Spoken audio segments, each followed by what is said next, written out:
It's such a pleasure to be here this evening and to welcome all of you to what we hope is going to be a very informative, perhaps thought-provoking opportunity to learn about this very new and dynamic world of work.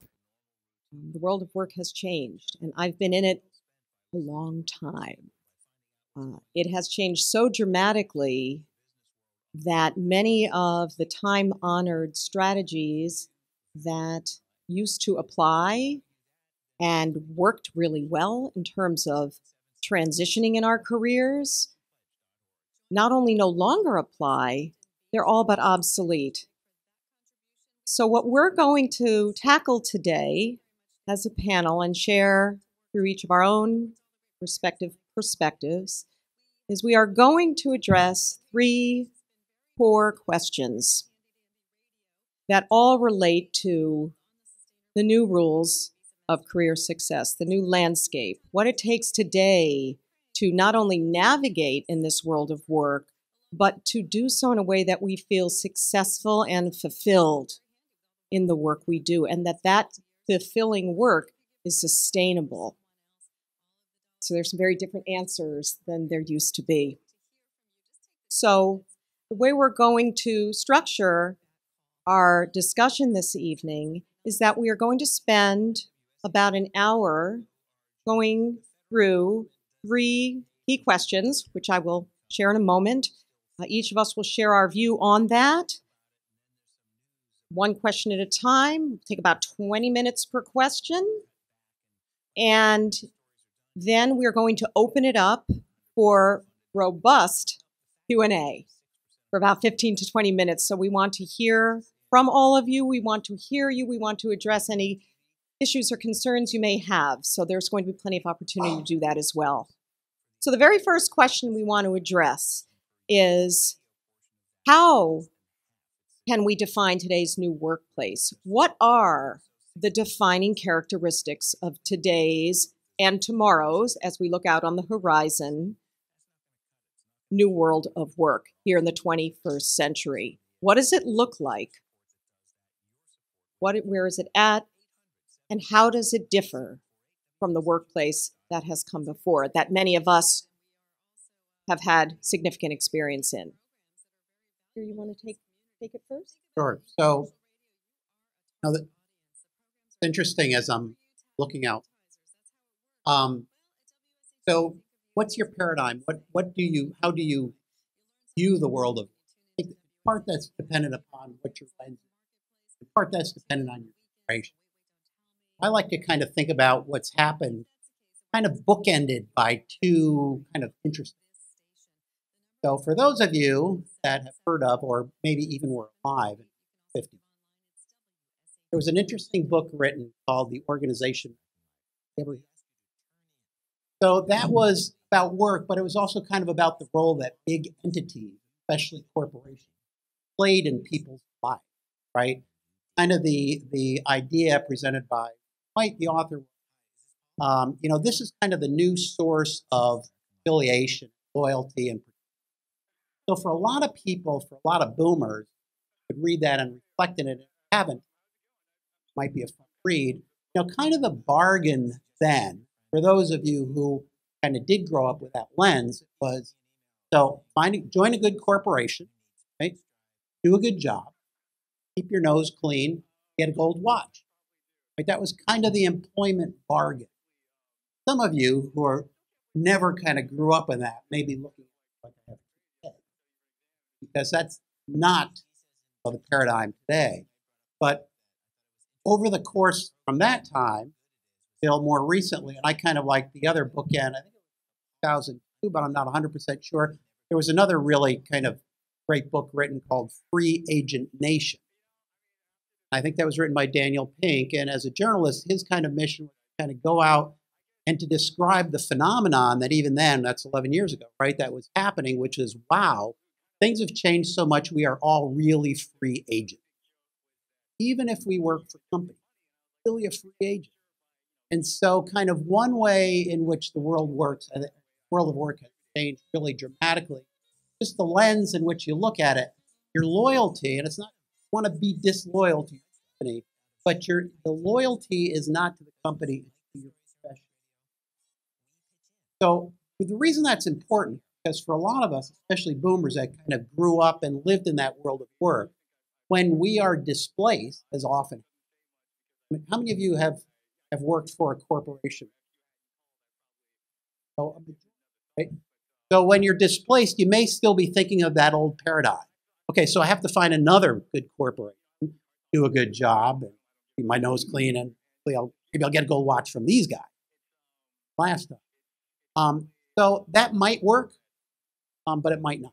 And so another way to think about it is, so how am I really marketable? Who am I valuable? What is the way that I will create or career? So there's a lot of diversity. So that's kind of one major one major factor. Some of the others I'll just mention really quickly that I think also play into it and are related to it. Obviously, globalization, right? Obviously, technology. When we're competing now, job applicants, consultants, or entrepreneurs, right? We're competing across an array that's nothing like competing with folks in countries working technology. So, the sands have kind of been moving on folks as they've been looking. So I think kind of the first checkpoint that you want to have as you're thinking about your own career is, where do I really see my, I hope for a corporation to provide me with something, or is that they understand how and where I'm going to be providing value to what set of customers and to focus on.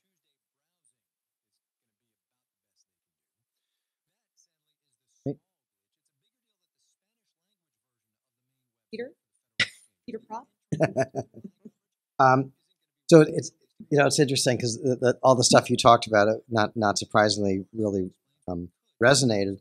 One of the things that my IBM career was sort of interesting because I came in at the very beginning of the internet era, and the reason I joined IBM versus trying to find an internet startup was, I knew I wanted to do something in the internet, but we were due with our first kid.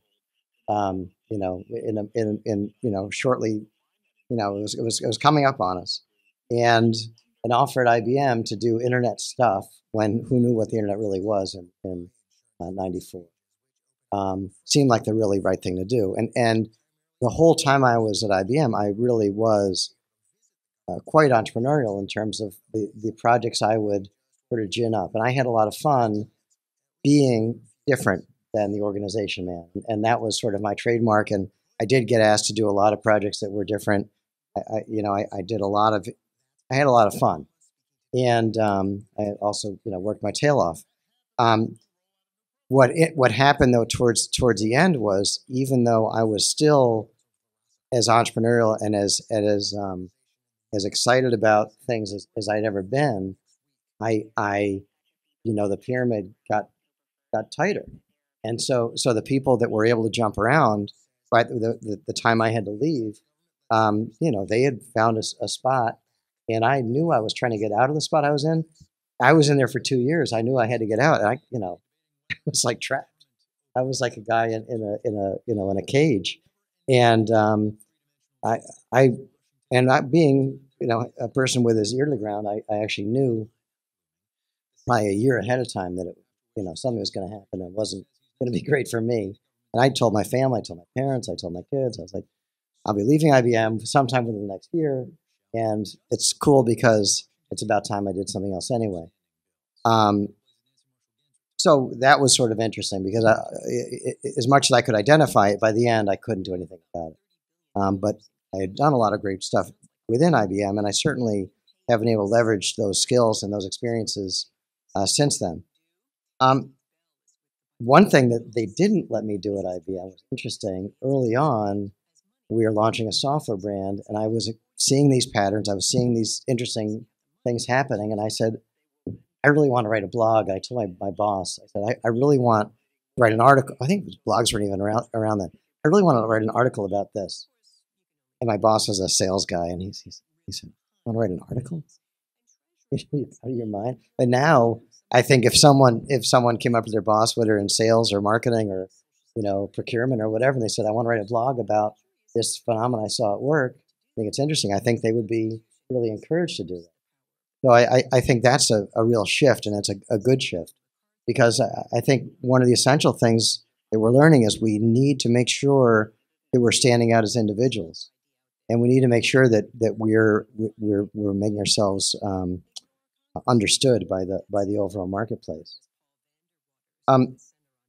One area, a couple of things that have changed in terms of the workplace, I think is really interesting in terms of day-to-day stuff.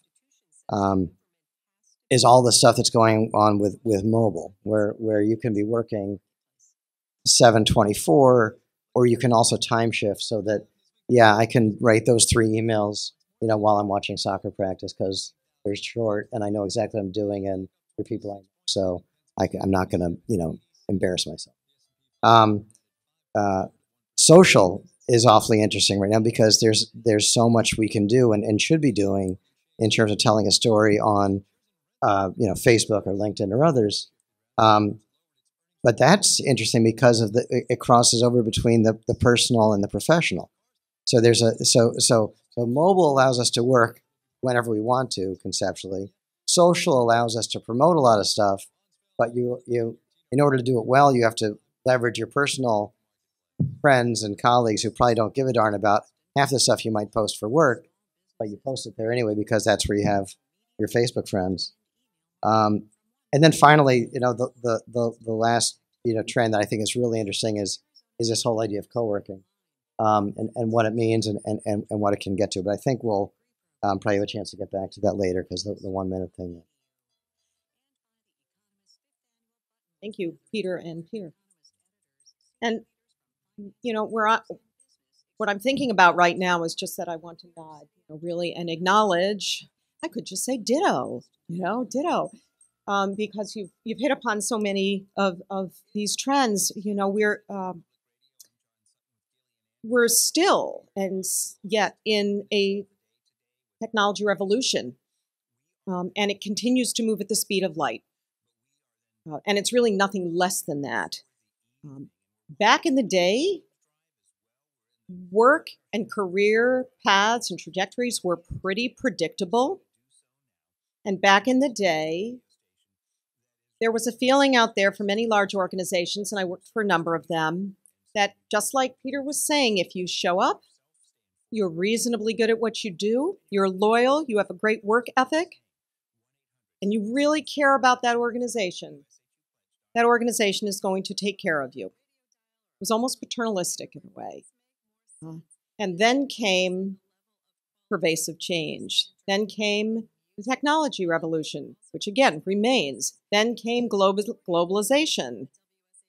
Then came, with all of that, a dramatic shift in the level of competition and the pressure on the bottom line of these organizations. And all these economic factors have combined to make the age of paternalism within a corporate culture become something we now look kind of over at our shoulder saying, oh, I miss that. I miss that. Organizations have so much pressure now on their bottom lines that is no longer the way it is. And one of the quickest way to improve a bottom line, of course, is to cut overhead. And oftentimes that means letting go of extremely talented people. But it is a quick way to reduce cost. So because of that shift, just like Peter was saying, the old employment contract, if I show up, I can expect this kind of support, this kind of guidance, this kind of predictability and job security, perhaps this kind of pension and retirement, has been completely replaced We are now as job secure as our skills are current and in demand. And we are job secure so long as we're adding value to the bottom line of an organization. That's really where it's at now. Now, job security is all about the value we add and whether we're a nice person to work with. That's hugely important. Organizations are learning that latter, in some cases, is better. That collaboration ultimately gets a better result. There's been a lot of writing and research on this. So interpersonal skills and what's called emotional intelligence, or one's emotional IQ, has gotten a lot of airtime recently. Daniel Goleman, in his seminal work, Emotional Intelligence, has been writing about this for many years, and organizations are grabbing hold of this because they realize now it is not only IQ that matters anymore. There's an expectation that we're competent at what we do, but EQ matters just as much in terms of getting the job done. And that's very, very new in terms of the refocus on that. It's very important to consider. Okay. Another important thing to remember in this workplace, change is constant. And the time of, I'm so glad I finally landed this job because now I don't have to be concerned about another transition. Now, again, Daniel Pink and so many writers like him are saying and suggesting that we really all need to have the employment mindset of being self-employed. Cliff Hakim wrote a book, ironically, in the early 90s called We Are All Self-Employed. And we now read about this regularly. I'd like to share with you visual aids. Reid Hoffman, this is one of my new top picks. Reid Hoffman, the co-founder and CEO of LinkedIn, has co-written a book with Ben Casnosha called The Startup of You. And the subheading, the subtitle is Adapt to the Future, Invest in Yourself, and Transform Your Career. It's about an entrepreneurial approach to career management. We'll talk about that later in our conversation. But this is a huge shift from the time where we thought we were going to be taken care of. Now it's all about we are in charge of our careers from beginning to end. If we want something to happen, we've got to make it happen. And how do you do that? We're going to get into a little bit of that later on in our conversation. So now it's as though whether we're employed on a W-2 or not, it doesn't matter. We all have to think like consultants. We all have to learn to strategically market our value as though we're looking for our next consulting assignment. Work is really now, at any age or stage, across any industry or function, a series of assignments. And we need to grab that mindset and just come to peace with it because it's here to stay. We always have to be primed and ready for change. It's going to happen all the time. So what we'd like to talk about now is our second question. Second question that we want to each address is, what are the strategies specifically that we have employed or think perhaps today we should employ if we want to make a change or if we're in or contemplating a work transition that don't work anymore, that are now considered low yield strategies? What are some of those traditional strategies that we would think of immediately and get started on if we were about to launch our job search that have become less effective? A little bit of actually think, though, what doesn't work? I think what doesn't work is kind of the one size fits all. I mean, one of the things I've really learned doing this, I've been doing career coaching of sort. Really, everybody's career strategy and job. It really, really is. So one of the things maybe that doesn't work, that probably never did work, was just taking kind of the generalized advice. You've really got to be discrete users, information, advice. So, we're kind of throwing out some general things, but you've really got to apply it. So by way of example, right? So let's say you want to get another corporate, and so you decide to do a blast email out to 300 recruiters. Is that a good thing? It's a bad thing. It really is. It depends, right? It depends. So that's an old strategy that many sneer at. No, I need to be tweeting instead. Well, a blast to recruiters might well work. You're very senior executive. Let's say, in fact, I'm working with a client now. He's a CEO. He's been a CEO of food companies, food and beverage companies. He's got great credentials, great academic credentials. No offense, but he's kind of red meat to the right. Their job is to get hired by companies. They're looking for a new CEO and to find. Is that a good strategy? Absolutely. Absolutely.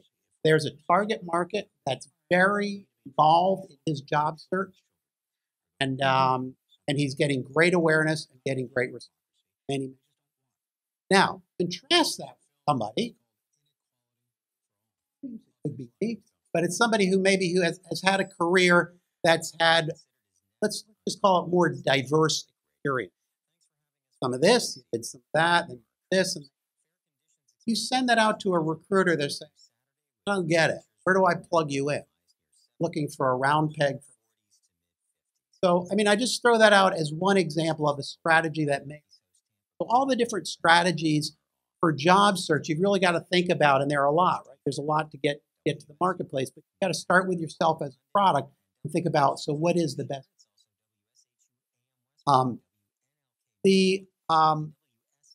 The other thing that kind of really doesn't work anymore, again, it kind of never did, but it's similar to what happened in marketing. That's kind of my background as well. You know, there was an age of mass marketing.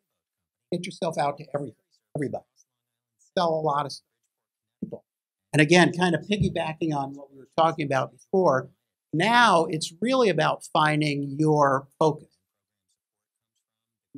So I always like to think about it, you know, what am I selling? Who am I selling it to? And why would they? And if you can answer that question very, very specific, you know, you're probably just not that interested to people. So again, whether you are a consultant trying to market your services or you're a job candidate trying to get out to companies, I mean, how interested are you? For instance, if somebody comes to you and says, oh, I could probably help you with different business problems. It doesn't even resonate. So if somebody comes to you and says, I think I understand the kind of problems you have and I can help you. So that's a scary thing to, right? Positioning yourself very narrowly is very frightening to people who are looking for jobs, and it's also frightening to marketers. It's a funny quote in a great book called Selling the Invisible about marketing services. So what's more frightening to a marketing executive? Positioning yourself very narrowly, shower scene cycle, right? And it's because when we keep ourselves very focused, we feel like we're cutting out opportunities. So it's finding that balance between being focused enough, really interested, but broad enough that there's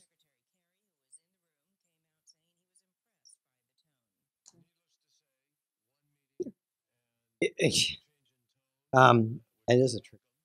I'm trying to think. You know, the I think that it's more for me about subtlety when it comes to, you know, different elements of a job search or, you know, really a gig search.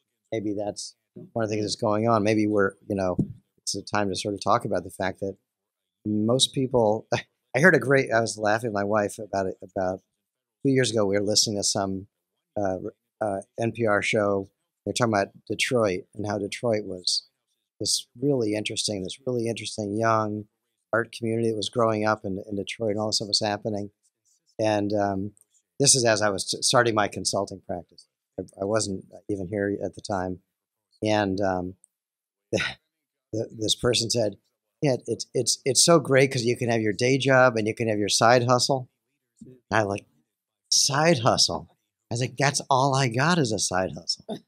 So I think that it's really interesting because I think that's what a lot of people are doing, and a lot of people have to get used to the idea that maybe instead of even trying to find a regular job with benefits and all that good stuff, that the better idea would be to find yourself several side hustles that one of which could turn into something more interesting. I think we probably all need to be thinking that way, and so that's one notion.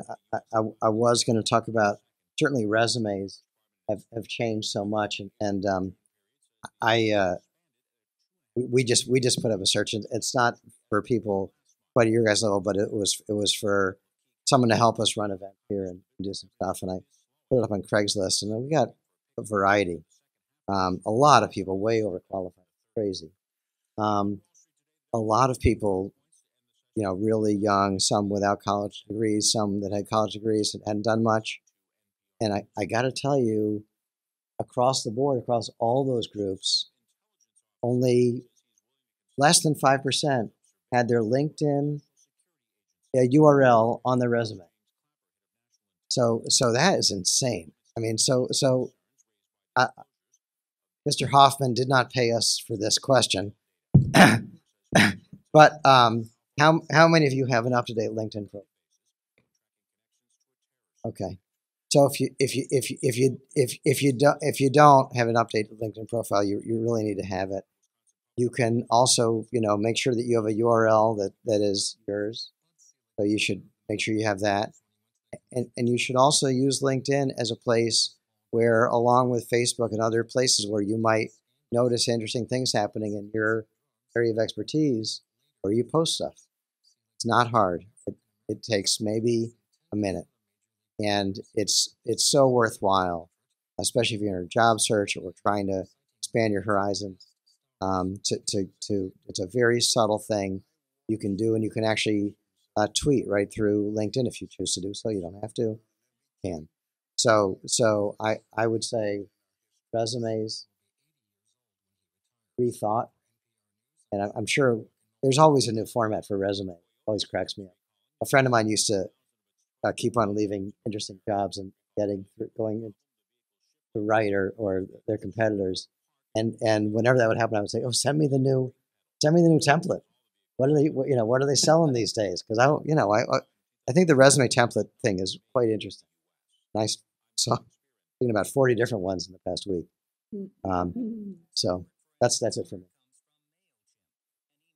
So what I'd like to see if I can add in terms of some of the strategies that we're accustomed to using that we think are absolutely appropriate, why wouldn't we use them, that don't serve us well as much in this market. The first part of my answer has to do with overall approach.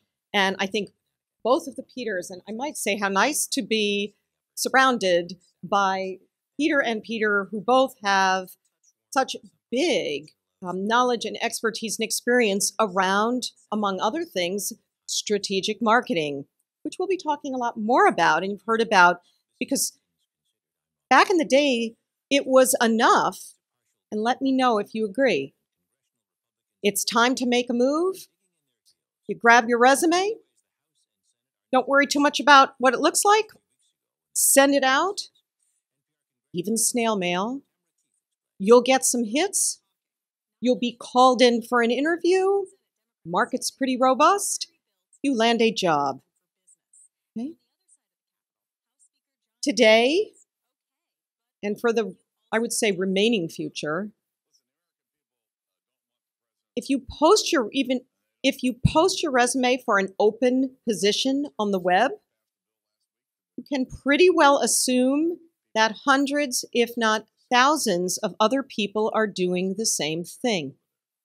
So even starting a job search with the resume as the first chapter isn't going to serve you well, let alone thinking that job search is about what it used to be about, which is get your resume polished up and send it out. It worked back then. But again, as we've said, we're in a different competitive landscape now. And it is extremely competitive. And it's all about, remember, value added, regardless of the type of employment or contracting you're going to do. So a resume that does not strategically showcase how you add value again and again and again is a resume that is probably not going to serve you well. Why? Because in this market, because of the competition, you need to differentiate yourself. There are jobs out there. There are many jobs out there. But the much more relevant focus is for anyone considering a move, and we really should all be considering it, how do I learn how to strategically market myself as a product with appropriate value added, and to whom and in what way? We'll talk about that in our third question, okay? So it's entirely different. It used to be job search is all about get your resume out, get some interviews, get the next job. Not anymore. Now, there's a huge step that has to take place in every case, unless you're making a very linear career move. Linear meaning same type of work, same industry, same function, different organization. Okay, that's what I mean by linear. Anything beyond that, any iteration beyond straight line career move also requires something called self and skills and career assessment. It's an internal research process. It has rhyme and reason to it, and it's absolutely critical in order to mine the data you need to craft a meaningful resume and to be able to clarify appropriate new work objectives. The reason so many people are frustrated with their job search these days is because they try to use some of those time-honored strategies and they no longer work. Part of the reason is because they don't have a clear work objective. Thank you. In order to get a clear work objective, you have to go back a step. It doesn't start with the resume.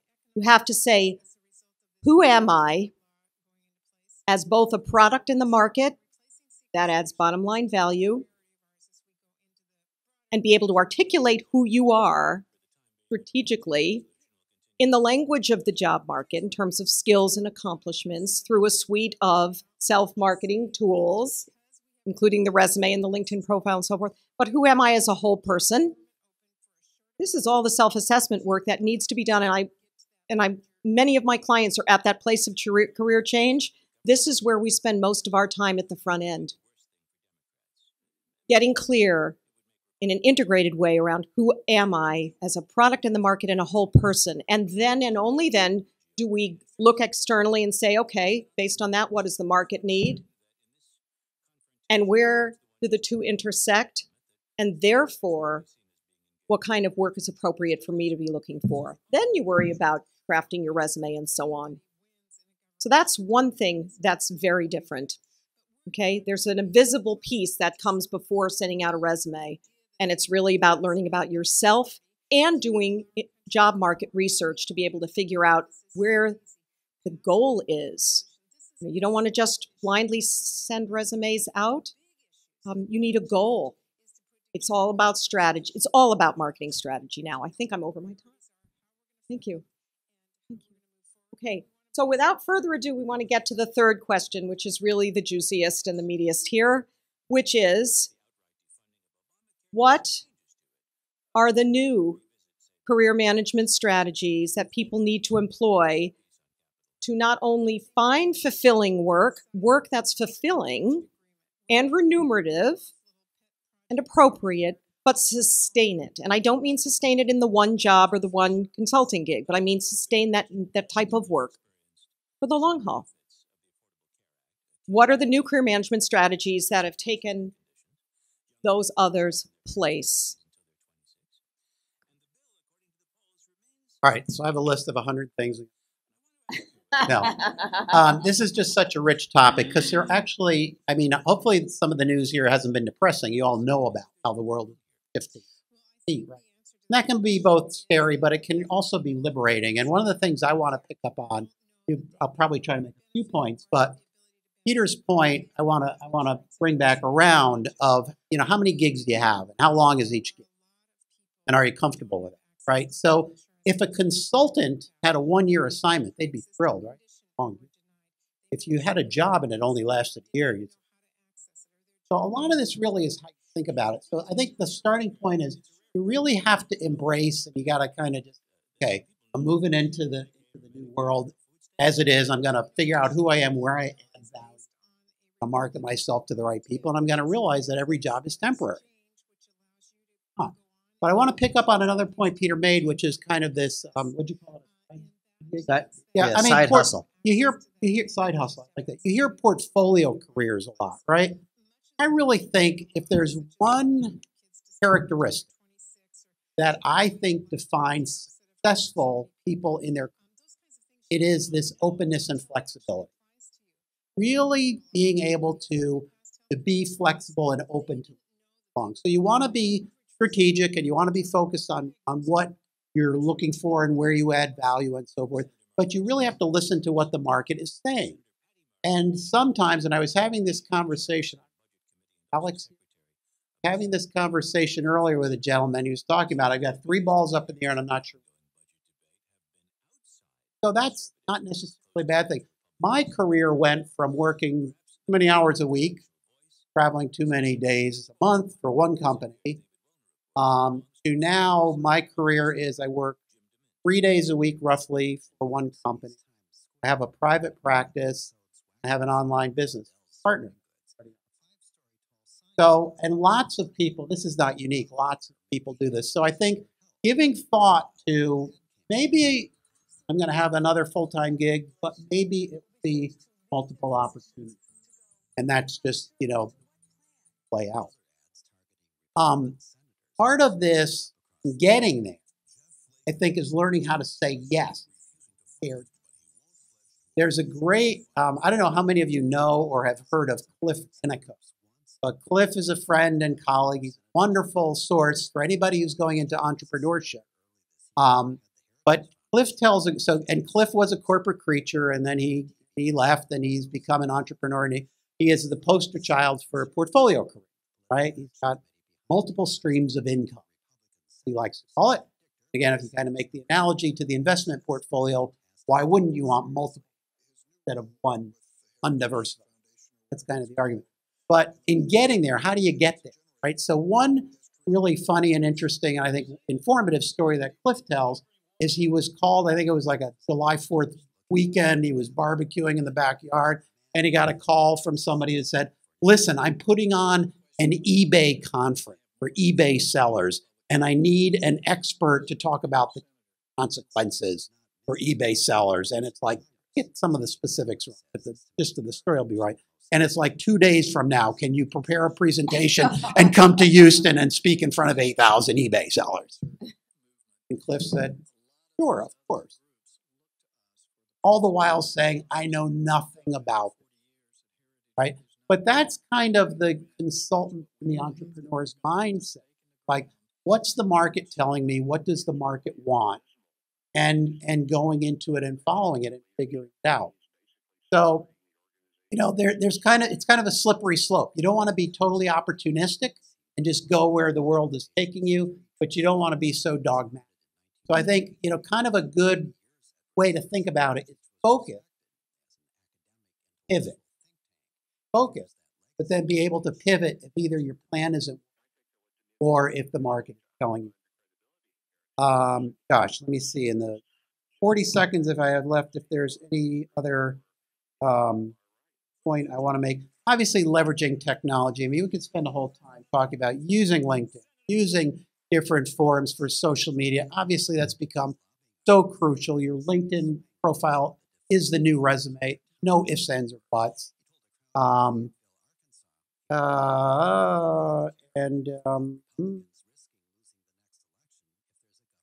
think the only other thought I'm going to add is this, because there's a lot of specifics, but, pay it forward, pay it back, and pay it forward.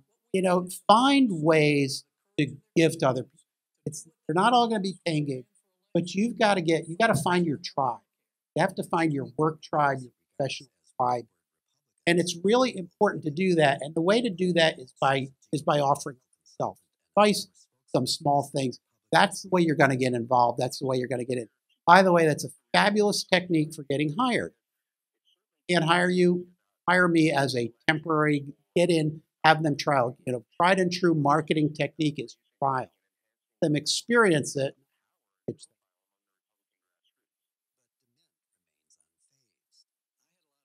Yeah, I mean, that's actually how I got the job here. I mean, they had no money when we were starting this place. No one was getting paid at all.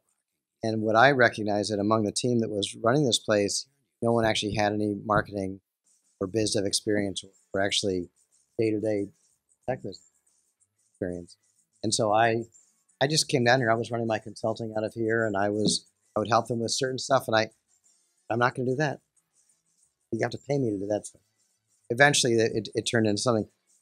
One of the things that's sort of interesting, and I'm not a tax expert at all, back to taxes, is if you can find something that where they will pay you on a W-2, but for a lower salary, and they allow you to still consult, that is actually, I believe, I'll see with my returns this year, that's actually a pretty good way to be a freelancer. Because your a lot of your tax obligations are paid with your day job, and then you have your other stuff you can do, and your tax burden is going to be less. So that's one thing to consider. Another reason to have this side hustle freelancer mentality. I think I'm right on this. Don't quote me. Talk to your accountant. And don't edit that disclaimer out of the footage either. English major, not accountant. The other thing, I just wanted, I actually wrote a blog post this morning for strivers and job seekers. It's actually in the Hearst papers or Hearst online blogs today. And the term strivers, I think it's an English term, means like someone who really wants something, right? And I meet all these entrepreneurs all the day long. I'm going to start using this term strivers. I just think it's so positive. I'm really trying to get there. I think often in England it's used with a sneer. He's a striver. He's trying to go from middle to upper class. But I'm a proud striver, and I hope all you guys are too, because we're all never going to get anywhere unless we're really trying. So we talked about LinkedIn. The second thing I talked about in this blog post was is my phone number and my email listed at the end of every email I send. A lot of people don't do this, and I don't understand why. Because God knows, with the Gmail and all this stuff, you can have an email from someone and still not know what their email address is. Yeah, because it got forwarded from someone else, it gets erased out. It can all this stuff. You want to make it as easy as possible for someone who you've reached out to contact you, and they, the address books don't sync. We all know this. The phones and the email and the computer, it's not all working perfectly. Don't trust them to know who you are. Put your email and your phone number at the bottom of every note you send, and I guarantee you're going to get more calls back. And finally, and I think this reflects back to what you guys are saying, is the elevator pitch for you. A lot of people come in here. There'll be a venture capital guy here or an angel investor, and they'll start talking to the guy, and they just talk until the guy holds up his hand and walk. Oh, I must use the bathroom. Excuse me. That's not what you want to do. You really want to have an elevator pitch that is literally a sentence. It says, I gave 3 examples. I spent most of my career in media sales, and now I'm looking to do more. Maybe they'll ask a question. Or, I'm a writer, so right now I'm looking for some short PR engagements while I figure out the next thing. It's an opening, right? So you're giving context, and you're giving what you're looking for, and you're keeping it really short, and you're begging them. What you're really doing by doing this is recognizing that you want a conversation. So that person across from you that you're standing next to, they might know someone, they probably know someone that they can introduce you to do any of the things you might want to do. But if you don't give them a chance to be in a conversation with you where it's give and take, you've lost it. So way too many people are spending all their time just blabbing. There's some Tom Waits song about spending the details of your life like small change. The worst thing you can do, right? Give them a headline that the New York Times, the AP style, is the inverted pyramid, right? Which is the whole story in the New York Times is in the first sentence. Not the details of the whole story, but the whole story is there in that first sentence. That's what you want to have. You want to have that inverted pyramid down cold. The final line, as it said, is I'm a repeat CFO and I consult on corporate and startup finance. Just as simple as you can make it. See if you can get them to engage. And I think that could be really helpful. I'm probably out of time, but I think that pretty much covers. Oh, the last thing. This is. I mean, everyone that sees me writing newsletters and whatnot knows this. This is a volume business. Whether you're trying to create a startup, trying to get a new job, trying to create a side hustle, or get a gig, or whatever it is, it's a volume business. There's a couple things that you need to do. One is counter programming. So we have events here all the time, and I'll have, a programmer type tell me, well, that's on marketing strategy. I don't give a darn about that. Well, it's ridiculous. They could be the only programmer in the room to meet some genius with a great startup idea, and now they've cornered the market, right? So counter program yourself. Second thing is it's a frequency business. So it's a volume business. So if you're going to be out there, if you are in a job search, if you're trying to do a side hustle or whatever, you got to push yourself to be out and about and meeting people as much as you possibly can. And finally, one really great way to meet and greet people and to get to know people is co-working. And so, we offer the first day of co-working for free. I would encourage everyone here to come and just try it out. It's a really nice place to hang out. You get free Wi-Fi, you get free coffee, you get nice people nearby. And every single person that's co-worked here has either gotten a lead or a consulting assignment or a job from the other people that co-work here, or the funded startup companies that work here. So co-working, whether it's here or in Bridgeport or New Haven or wherever, it's an incredibly powerful way to expand your network to get to do whatever the next thing is. So, sorry. Thank you. So I appreciate everything I'm hearing, and I'm nodding to it and acknowledging it as well. And the new workplace. I want to respond to this by just breaking it out into a couple of pieces.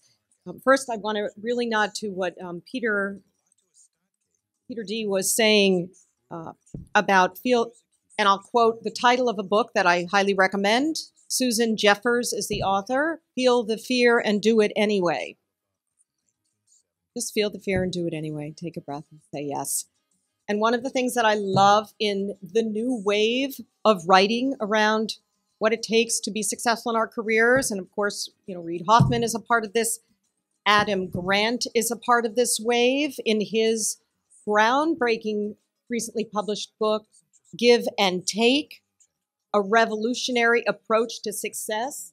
Again, this nods to what both Peters are saying about pay it forward, show up, look for ways to help, be generous with your talent. People appreciate it, and generosity sells. I can't highly recommend this book enough. Just can't highly recommend Give and Take. Thank you, Adam Grant.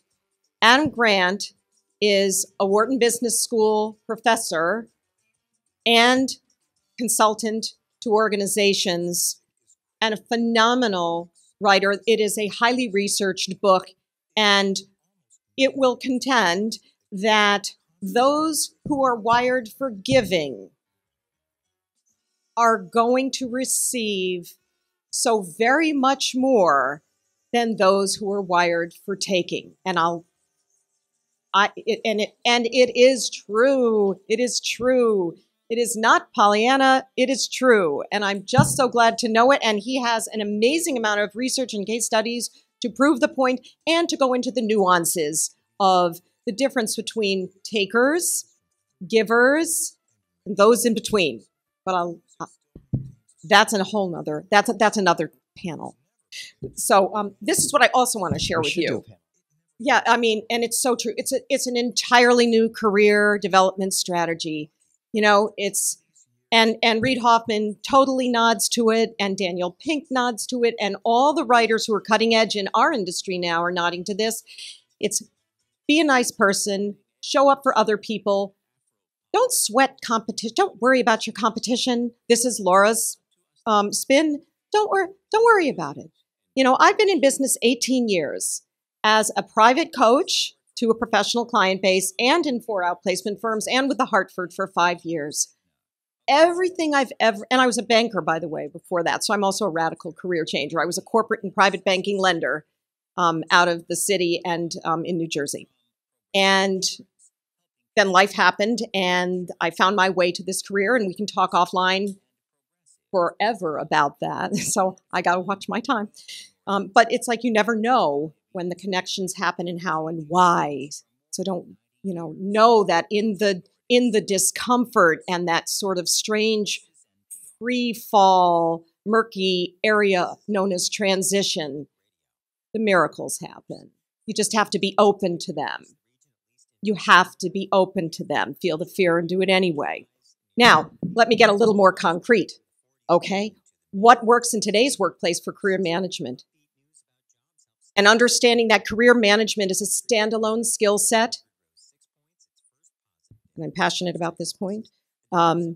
It's no longer optional, I would argue, to learn the career management / career transition skill set. It is now, thank you, essential because the burden is on us to navigate. So I'm going to give you, in a really small nutshell, my 5-part model that I've designed as a result of all that I've learned from all of the colleagues in my industry who've helped me understand what it really takes to make this happen. Here's your model. You need a process. I'm a believer in process, analysis, research. I'm an ex-banker. I have to be, I can't, but you also have to be flexible. Here's your method. Step 1 in any transition is learn who you are. It's who. Who am I? I talked about it earlier. Step 2, once you get that clarity, what? What's next? What is going to be my next work objective? Okay. Now, you quality check that by doing some market research, okay? And that's a sub-skill in and of itself. You have to know the market, and you have to know how to research it. Step 3, once you're clear through that assessment process on who you are, and based on that data and insight, what's next? What are some appropriate sound work objectives? Not just that would thrill you, but for which there is an ongoing market demand. So you need to know industry trends and so forth. Then where? Where do I want to do that work? What's your target market? Heard a lot about marketing. Where is your target market? What are your geographic boundaries? What size company do you want to work in? What industries? You have to drill down there. And then, of course, what organizations or target clients? Who are your right target clients? Our job is not to sell to everyone. Our job is to figure out in that who am I space, who we are, what is our unique value added, how do we define it quickly and succinctly, in that one-line branding statement. For example, right, I'm a career transition and job search coach, and I help people learn everything they need to know to find satisfying new work that plays to their strengths, affirms their value, and pays them well for their talent. Okay? Whatever you can do to make it nice and crisp. Maybe even a little crisper than that. Okay? The 4th step, how?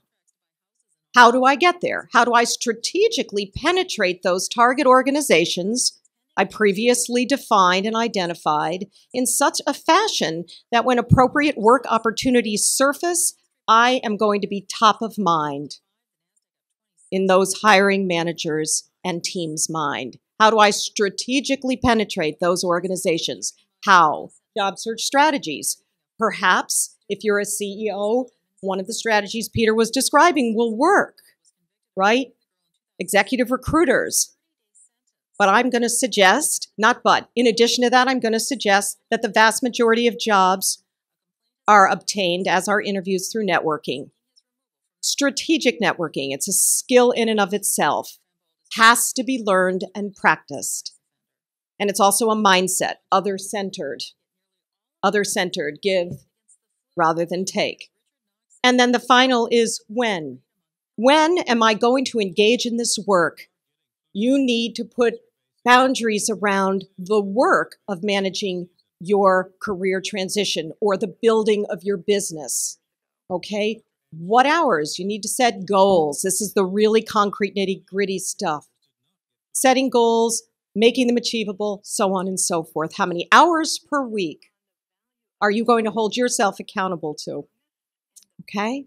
So that's a model in a nutshell to help you understand that career transition skills are, in fact, not only a skill set, they don't come naturally, they have to be learned, and they are, I would argue, absolutely necessary professional development that we now need to invest in cognitively so that we get a career-long return on that investment in terms of work that fits and confidence and clarity and ability to be resilient in today's and tomorrow's workplace. Thank you so much. And now we are at, now we're going to stop talking. What a relief, huh?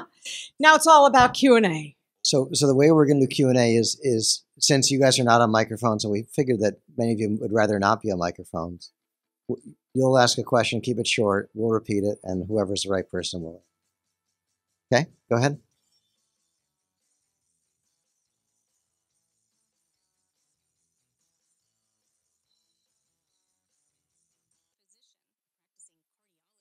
Thank you so much for sharing that. That's the first thing I want to say. Thank you very much. I think it takes a lot of courage to share that. And if I may, would it be safe to say that in our careers from time to time, we experience anything ranging from discomfort to untenable situations? Has anyone ever felt frustrated, discouraged, undervalued, disrespected? That resonate with anybody? Under-challenged? Put up your hand if you haven't ever felt that. Oh, you're lucky. We'll talk about that. The thing that we haven't talked about yet, but I am so grateful that you've brought this up, is that around career transition, what oftentimes is the fuel that encourages us to look for something new, whether we are employed or not, is the feeling of discouragement, not feeling appreciated, not being challenged, and so on and so on. Make no mistake, in the world of career transition, it is not just a concrete 5-step or whatever process we need to embrace and become really aware of. There's an invisible process that is going on in parallel to that, and it is called the process of grieving the loss of what we had wished and hoped our work experience was going to be. That's a process too. And as Elizabeth Kubler-Ross so aptly speaks to in her book, and she's a wonderful writer, there are stages of grieving a loss. Does this resonate with anyone? Shock? What did you just say? Denial? That can't be happening. I've given my heart, soul, and 24/7 for the last 15 years. And then does everyone know what denial actually, what its function is?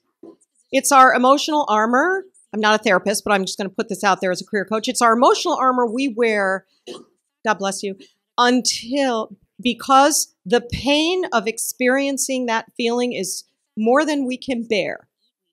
So we hold on to that denial and shock sometimes until we're ready to let that kind of run off.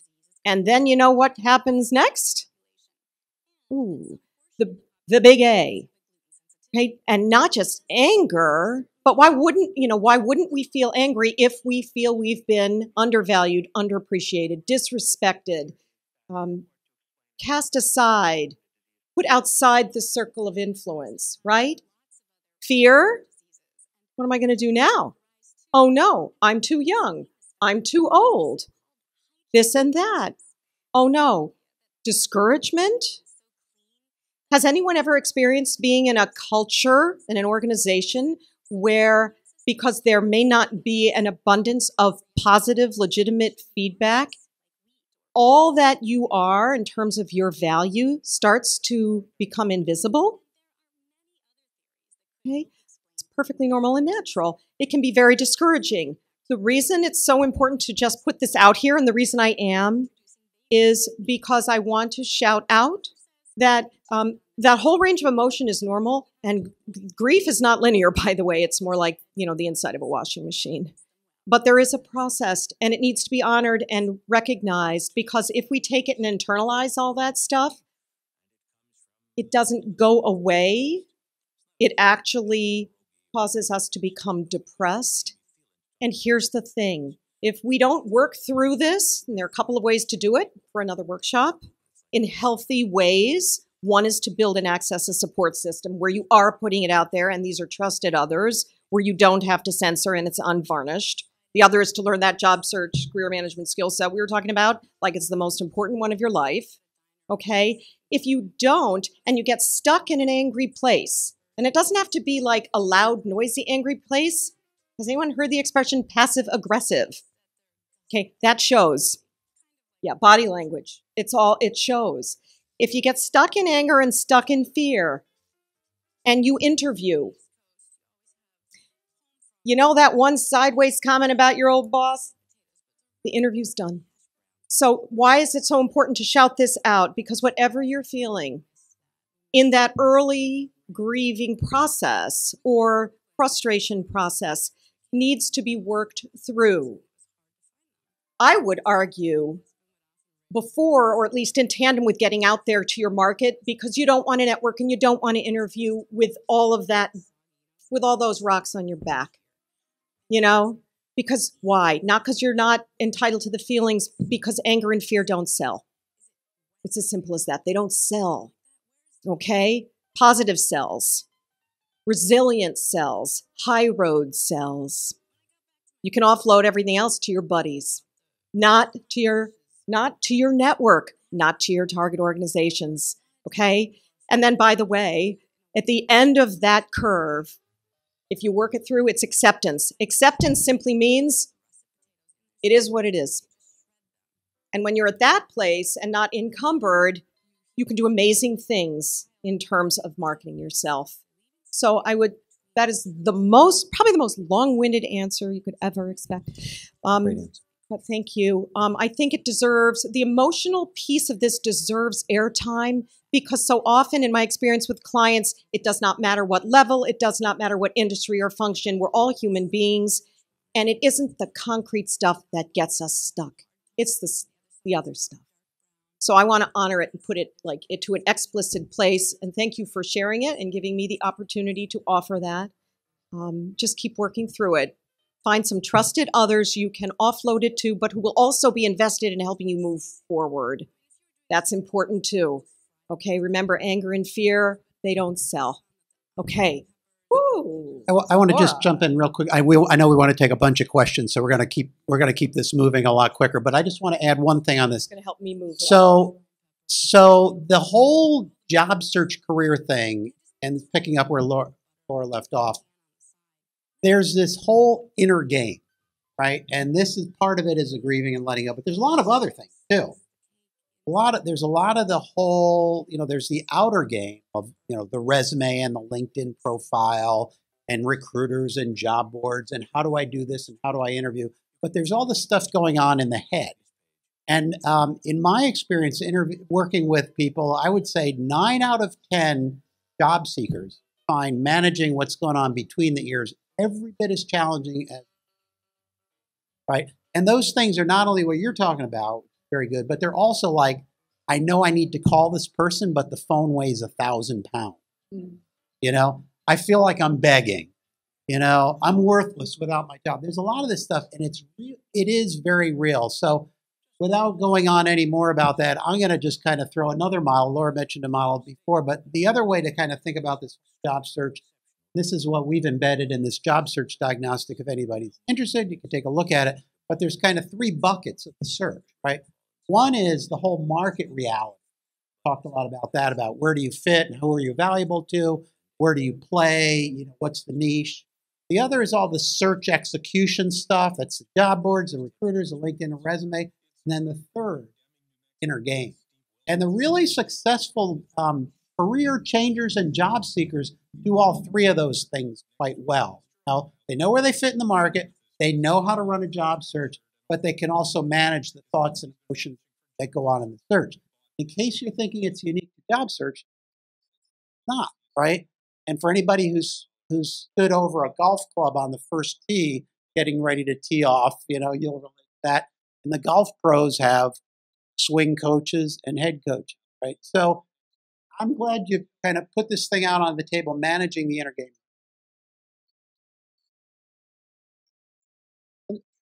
Let me take a shot. I'm just going to repeat the question briefly to make sure I got it. But so what's the role of education? And with everything changing so quickly, and of all of us needing to adapt potentially new careers and new skills, how can you possibly acquire 5 masters? Afford it, particularly in the U.S. that has an education. I think education is one piece of the puzzle, and it's an important piece. But again, it's very specific to your career, right? And so in some cases, you need that credential. That's the price of admission. In other cases, it's not. But there's, in addition to the trends that you're talking about, there's some actually counter trends going on in the U.S. that you may not be clear about.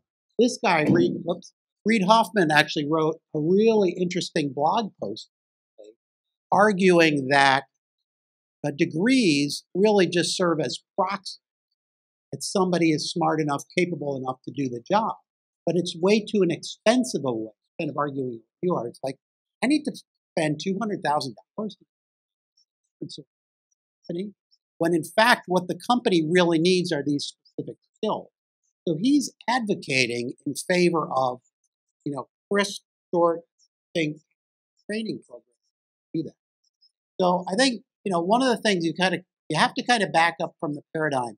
You're right. If the profession you're going into is going to require a very specific degree, that may be table price. I would argue, in general, it's not going to take you. It's going to take you learning just in time kind of information that you need to know. Yeah. So don't get overly hung up on the degree. Just to reiterate, I mean, all across the country, all across the internet, there's a lot of spot learning that's available. That helps people learn how to do a variety of skills, learn how to work with a variety of programs, or program in a particular language, or write, or do all sorts of things.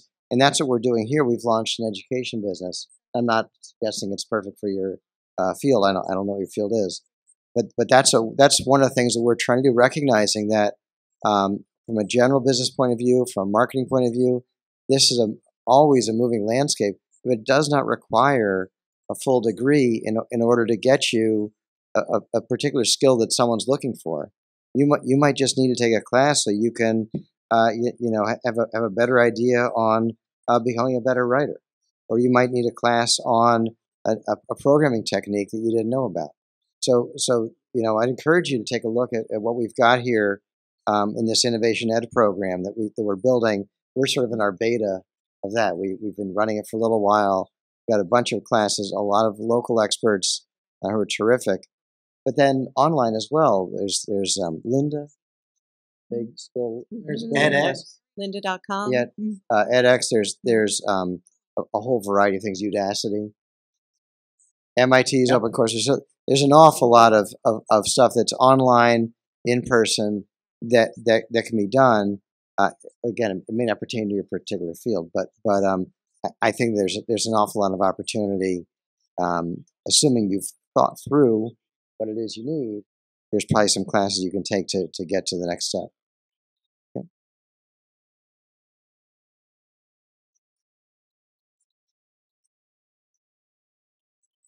So let's reiterate. The question really is about, how do you talk to a recruiter or someone who's asking you really a personal question? They're trying to draw you out and find out what you're about.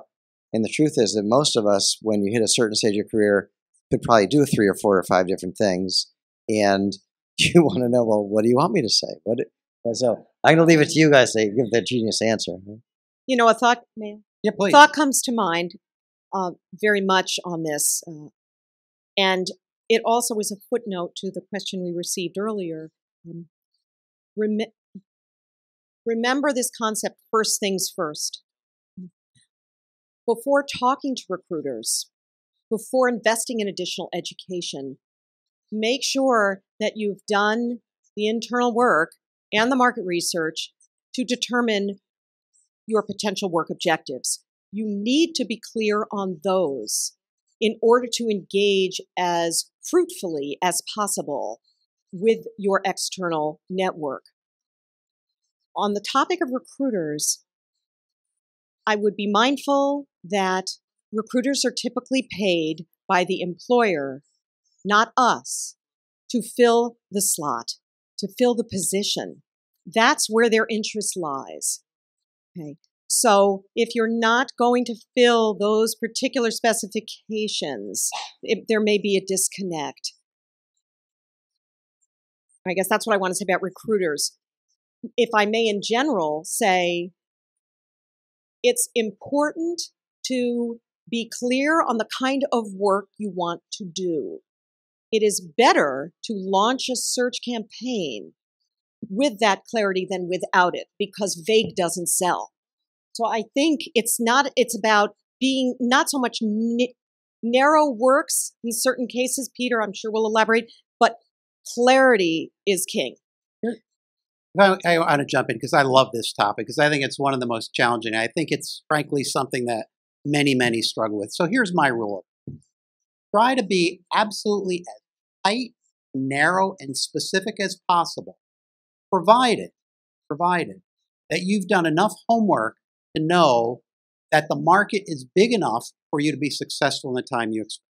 Okay, so here's an example of this. Let's say you're looking for a VP level market insight. Just pick that one out of the air. Okay. Let's say that you are focused primarily on services companies, not consumer packaged goods. And let's say that your search is restricted to the greater New York metropolitan. Okay, let's just use that as an example. So that might be your sweet spot, right? That might be what you've done before, what you're ultimately qualified to do, what you like doing, and what you will be viewed as qualified for and be a very attractive candidate. Now, why would we not just tell a recruiter just that? What are our reasons for saying, but I can bake an apple pie, I can climb a wall, why do we tend to be more broad? Right. So limiting ourselves means, well, what if there aren't enough? Now, what if you knew that there were lots and lots of these jobs that I just described? Say that's fine, right? I'm going to tell the recruiter exactly that. I'm going to do exactly what the recruiter wants me to do. So I think the way you make that decision about, is that enough or do I need to be broader? Do a little math, right?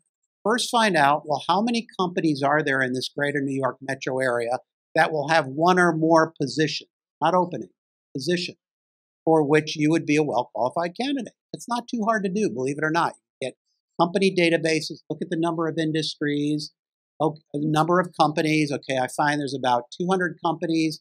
On average, each of these has 2 of these positions. That's 400 jobs, okay? Turnover in the job market is about 25%. So there's 100 openings a year. I'm going to running through. You're not going to follow this, but I'm just going to take you through, and then I'm going to direct you someplace where you get details. So there's 100 openings a year. That's about 8 a month. I'm going to see half of them because half are visible. That's 4. You can keep working this math down and actually predict how long it's. Now, if you do them, and by the way, for anybody who's interested, there's a worksheet for this on our website, Job Search DX. It's a market where every marketer starts. How big is the marketplace? So without getting bogged down into the details, if you do a rough and dirty analysis, then you say, there ought to be plenty of jobs out there if I do a good job creating awareness, right? Getting the word out, making sure that I'm targeting the companies, they know about me, using all the channels, you're done. Don't get broader than that. Keep it nice and tight, and everybody's happy. If, on the other hand, you say, well, I need another CEO job within a 5-mile radius of my house, I have to either murder the existing, or what, right? So again, bookend it. You don't have to be precise. Are there enough jobs? Keep it tight. And if not, then start expanding the circle. But you want to try to be as tight as, that's how I strike the balance. Bravo. And also keep in mind, not for everyone will recruiters be a relevant or high yield job search strategies. Keep in mind, again, statistically, most people, 75 to 80, some would argue more % of people don't land jobs through recruiters. They land them through their network and strategically networking. Yes.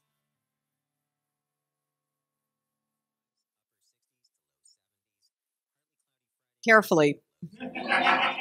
Strategically, it's about branding. Yeah, I think it's the same. It's kind of the same answer to this last question is you're trying to find the least common denominator. So if you have 3 different gigs, but they're all in a related area, right? I'm a strategic marketer in the consumer packaged goods. That's right. That's what you're doing. But on the other hand, you're right. If you do technical writing and strategic marketing and house cleaning and, the broader you are, the more difficult it is going to be for people to understand. Because you're absolutely right. And for those that didn't hear the question, it is, since LinkedIn requires one persona, one brand, I can't resume. So I mean, we've played around with alter identities. I'm not sure anybody's cracked the code on that on LinkedIn. But I think the answer is you've got to define your brand that is broad enough to include your relevant areas, but not so broad that you look like you're everything. And I think the hardest part of marketing, I love any of you to chime in on this, is saying no to stuff. Right? It's saying, okay, I've done that, I could do it, but I'm not going to make that a part of my, brand. I happen to have a deep background in finance and accounting. You didn't know that till I just mentioned it, because that's not something I'm putting forth. I've done a lot of probably too many different things in my career, but you shouldn't be embarrassed at all to prune stuff off your LinkedIn resume. Just because you had that job doesn't matter. It's your profile. So take out the stuff that you don't want to be talking about, and I think somehow, there is some common thread, of the things you know how to do. So you need to find that umbrella statement that's strong enough that you can say, well, yeah, you'll notice I do a whole lot of different things, but they all have this because I bring this certain amount of energy, excitement, intelligence to the question. I think we have time for one last question. Anyone? Or do we kill it? Oh, go ahead. Mm-hmm. Let me see what Peter has to offer. All right, I'm gonna give you a real quick one on this one. So, right, career is all about the intersection of 3 things, I think. You've probably all thought about this in some way, right? It's what you like to do, what you're good at doing, and what the market will pay you for. Okay, you gotta look for the Venn diagram. You gotta look for the intersection there. The first 2 things, if it's something I'm good at doing and I like to do, but the market won't do, that's a hobby, right? That's a hobby. Sure. Something that that you're good at doing, that you don't like to do. That would be accounting in my background. Okay, the market will pay me for it. I don't want to do that. There's things I like to do that I'm not good at doing, like golf. All right. So you got to look at these things and you just have to be honest. There's no silver bullets in career, right? We each own our own careers. But I think if you use those as the guideposts, that's what Laura was talking about on her getting clear. Those are the ingredients. That's what you're going after. And if I can also offer as a footnote to Peter's comment, it is okay. First of all, I agree with everything Peter said. As a footnote, it is also okay to have what I would call a multi-lane campaign. I'm working with a client who actually has 3, soon to be 4 lanes. But what's critical is what's most important in shaping this multi-lane campaign. If it's a money piece and that matters, then perhaps you spend 70% of your time in the most practical lane for that goal. And then you have 3 passions and they're all competing for airtime, 10, 10, and 10. But so that's okay. You can do that. You have to be really organized, bring the outside in if need be in terms of structure, but you can do both, but you've got to make sure you've got practical considerations, lifted up as very important and not lost, because you don't want to discover 3 to 6 months down the road that you're in a precarious place because you didn't have that picture clear. And by the way, there are a lot more ways to get paid for things today than there used to be, right? There's things like Elance and Odesk and Etsy. Are you guys familiar with these things? So there's lots of online virtual forums where people are getting paid on a gig basis, right? You sign up as an expert like an Elance. You want to get Tell about Etsy. Tell everyone. For the artists in the room, Etsy, ETSY.com. You can market your wares. Make jewelry. All right, now you're. So that's the other thing that ties back to the technology and the gig mentality. There's a lot more ways to make money on passion than there used to be.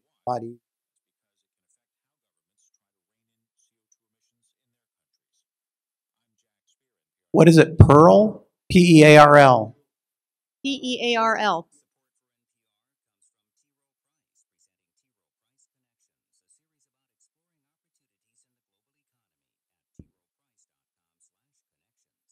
Yeah. There's several companies like that. This is something we didn't really cover in the first thing of what's changing, but there's a lot of aggregators of talent out there. Pearl is another one. So that might be another approach for you, is find who's aggregating talent like you. You're a visual designer. Who's aggregating that? Get on there. Distribution. How do you get yourself to the market? It's more than you just getting out there. There might be a channel. I know she had a question about here. It's been very patient. Yeah.